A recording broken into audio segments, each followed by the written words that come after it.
На данный момент мы находимся в квартале 51, где произошел пожар на площади 1,2 гектара. Этот пожар был достигнут по вине индивидуального предпринимателя, на который был составлен протокол, административный протокол. Лясны квартал номер 51 Добраслаўскага лясніцтва Целяханскага лясгасу выглядае маштабнай пляцоўкай па распрацоўцы драўніны. І без таго пашкоджаны караедам лясны масіў пацярпеў ад пажару. Як паказвае практыка, распальванне вогнішчаў і курэння ў лесе часцей за ўсё з'яўляюцца прычынай узгаранняў. Пока ситуация в лесах не очень такая хорошая и стабильная. Значит, у нас с начала года на территории Пинского района произошло 9 пожаров в лесах, 8 пожаров на торфяниках, а всего произошло 58 выездов на пожары в экосистемах. То есть остальные пожары, это 41, это наши работники, спасатели выезжали на тушение сухой травы, горение кустарника и сухой растительности.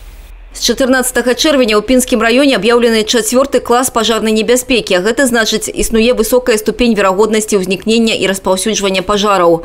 Уваход у лес строга забаронены. Проводится работа с населением, вывешены аншлаги, закрыты шлагбаумы. Но у нас на данный момент идет созревание черники, и люди все равно будут идти и обращаться к нам. И уже были некоторые люди, человека 4-5 приходило, обращалось к нам. И мы объясняем им правила пожарной безопасности и как себя вести в лесу. Аднак распачаўся ягадны сезон, аматараў дароў прыроды лясы такі маняць. Спецыялісты папярэджваюць, перш чым адправіцца туды, неабходна абавязкова завітаць у мясцовае лясніцтва за атрыманнем спецыяльнага дазволу. С правилами техники безопасности в пожарный период ознакомлены? Ну, знаю, конечно, что ни в коем случае нельзя разводить костер.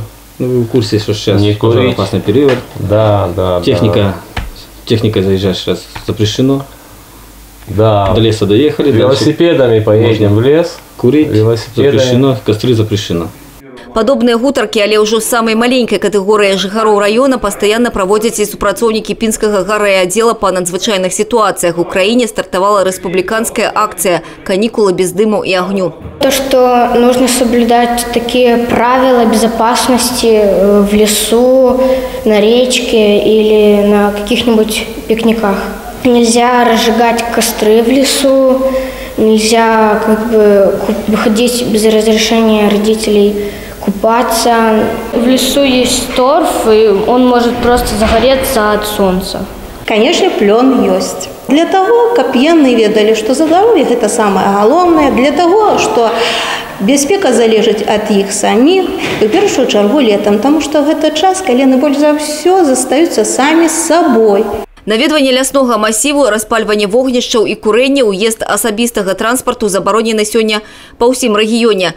За парушэнне забароны вуснае папярэджанне ці штраф ад 25 базавых велічынь. Калі ж лясному фонду будзе нанесена яшчэ і шкода, то памер штрафных санкцый можа вырасці да 50 базавых велічынь. Марыя Кобіц, Аліса Грыгарчук, Александр Дьяченко, телерадиокомпания «Брест».